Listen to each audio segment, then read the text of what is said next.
Once upon a time, in a quaint little town there lived a contented bachelor named Hogan. His life was simple and serene, residing in a grand old house of 3 floors, a relic from a bygone era. This house, with its creaking floorboards and echoing halls, had been a home to Hogan and his mother. After her passing, Hogan found solace in the solitude of his abode, far from the thoughts of marriage and companionship. But the winds of change blew with the arrival of Anita, a vision of beauty that turned the town upside down. With her long flowing hair, bright sparkling eyes, and a smile that could light up the darkest of rooms, she was a sight to behold. Men in the town were so smitten that they'd often find themselves in comical mishaps, too entranced by her charm. There was young Timothy, an aspiring baker with dreams as sweet as his pastries. One sunny afternoon, Timothy, carrying a basket full of freshly baked bread, spotted Anita strolling along the main street. Her laughter danced through the air, drawing Timothy's attention. So engrossed was he in the melody of her laughter that he tripped over a cobblestone, sending crusty baguettes flying in every direction. Even the usually composed Mayor Jenkins was not immune to Anita's charm. During a town meeting, Anita happened to enter the room, and the mayor, in an attempt to impress her with his eloquence, fumbled his words, mixing up his sentences into a tangled mess of nonsensical phrases. One fateful day, Hogan's path crossed with Anita's. With a swift movement, she latched onto his arm, her presence overwhelming yet strangely inviting. Despite his initial reluctance, Hogan found himself accompanying Anita around the market, carrying her bags and eventually dropping her off at her boarding house. This routine continued, and slowly, Hogan's heart warmed to Anita's presence. Her softness, her warmth, and the sweet scent that lingered around her became a comfort he looked forward to. Soon, he found himself seeking her out, his days incomplete without a glimpse of her. In a twist of fate, Hogan realized he couldn't imagine his life without Anita. Propelled by this newfound affection, he asked her to marry him, and to his delight, she said yes. Their wedding was a simple affair as was customary in those times. They exchanged vows in the morning, and life went on. Hogan returned from work to find a feast laid out by Anita. Corn on the cob, pork chops, collard greens, sweet tea, and pecan pie. The evening was filled with laughter and joy, and as they retired to their rocking chairs, Anita's sweet singing lulled Hogan into a peaceful slumber. But the bliss was short-lived. That night, Hogan awoke to find Anita missing from their bed. When she returned, she was unrecognizable, slimy, foul-smelling, and hissing at his touch. This horrifying encounter repeated night after night, while the town around them fell into despair. In a forgotten corner of the swamp, there dwelled an enigmatic old woman known by few and understood by even fewer. Her hut, weathered and worn, seemed to merge seamlessly with the dense foliage, almost as if nature itself had grown around her dwelling to protect its elusive occupant. The swamp around her abode was a mystifying labyrinth of mangroves and cypress trees, their roots coiling like serpents, dipping into murky waters that whispered ancient secrets. It was a place where the very air seemed to hum with an otherworldly resonance, where wisps of mist curled around the trees, concealing and revealing secrets in equal measure. The old woman herself was a tapestry of stories woven into wrinkles, with eyes that gleamed like polished onyx, each line on her face a testament to the wisdom she'd gathered from the mysteries of the swamp. Stories whispered that she was once a friend of Hogan's mother, a kindred spirit who frequented their home, offering her healing balms and tales of distant lands.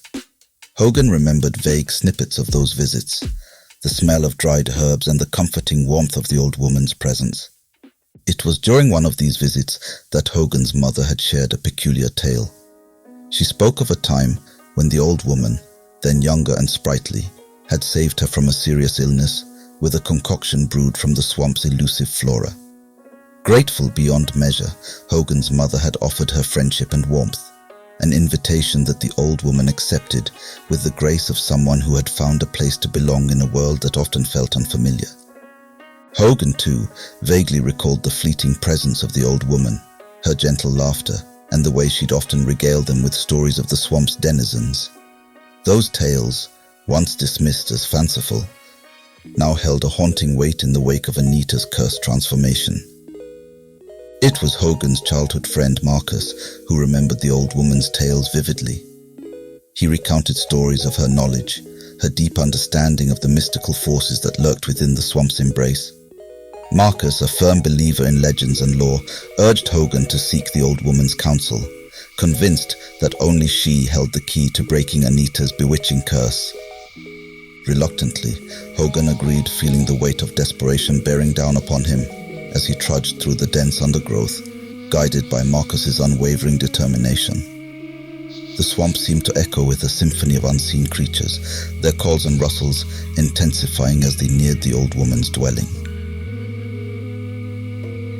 At last, they arrived at the threshold of her hut, a place that seemed to exist beyond the constraints of time itself.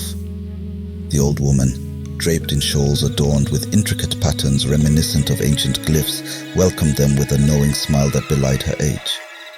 "Hey, young Hogan," she rasped, her voice a whisper carried by the wind. "I've been expecting you."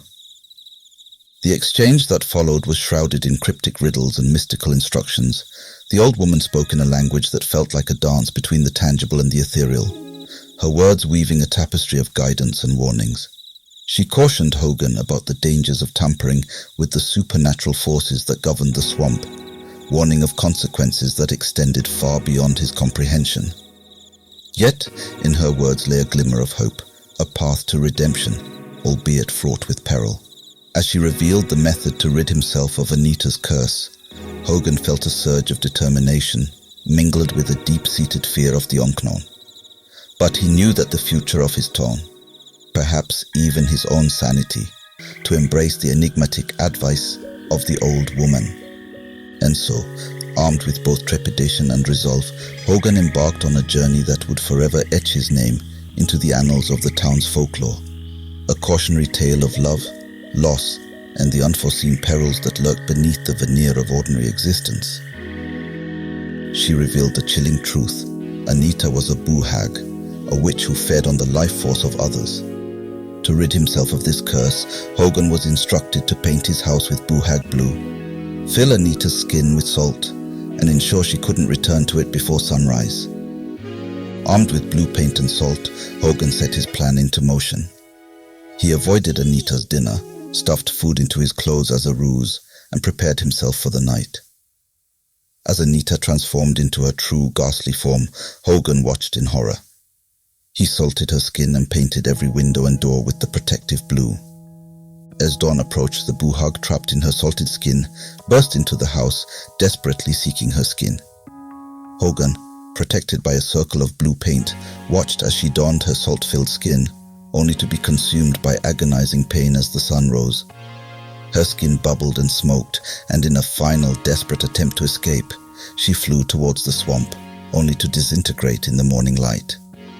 Hogan's life was forever changed. He painted his entire house blue and stocked up on salt, a constant reminder of the surreal ordeal and a precaution against any future Boo Hags. His experience with Anita remained a secret, but the changes in him were evident to all. The once simple bachelor now carried the knowledge of the supernatural, forever wary of the unseen dangers lurking in the shadows.